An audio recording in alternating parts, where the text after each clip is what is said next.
Hello, this is the Wall 200 with my thoughts on the God of High School so far. Now, I'm kind of on the edge of where I want to rate this show because if you read the webtoons and watch the anime, you'll know what I'm talking about.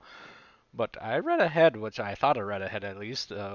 It was chapter 40 or 50, somewhere around there, and the anime has already surpassed me, which is kind of surprising. So it does feel like it's extremely fast. It's going extremely fast. It's like 10 chapters an episode, right around there, and it seems to be skipping a lot of stuff.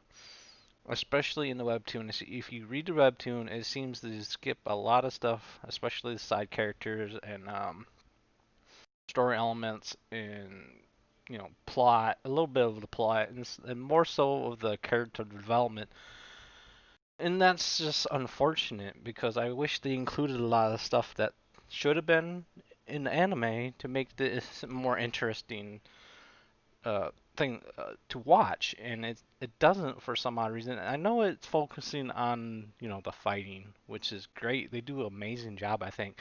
Sometimes the animation could be a little bit better, but other than that, they do such a good job of what they do with the webtoon. It's really surprising, but I'm disappointed in because they skip some things that are pretty irrelevant.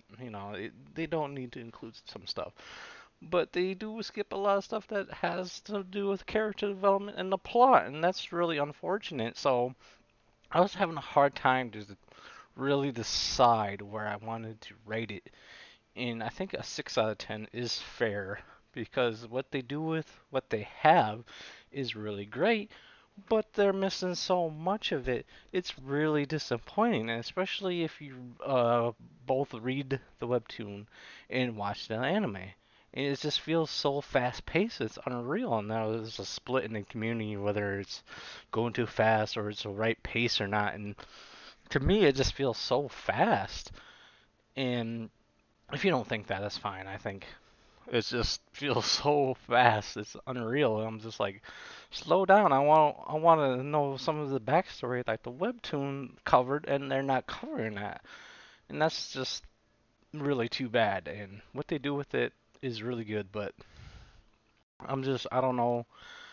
Maybe it's just me. I'm just really disappointed where it's going. It's kind of going down the whole route of the Tower of God, where it excludes a lot of background that could be really helpful to more connect with the main character and some of the side characters.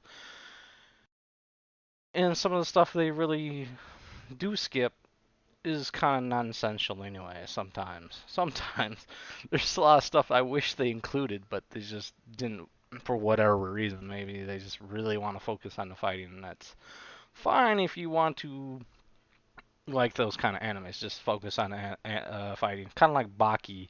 No real story or background, just 100% fighting. It really reminds me of Dragon Ball Z type fighting. Not, I haven't seen too many energy blasts, so maybe down the line we'll get that. But if you really like anime like that, you'll really enjoy it.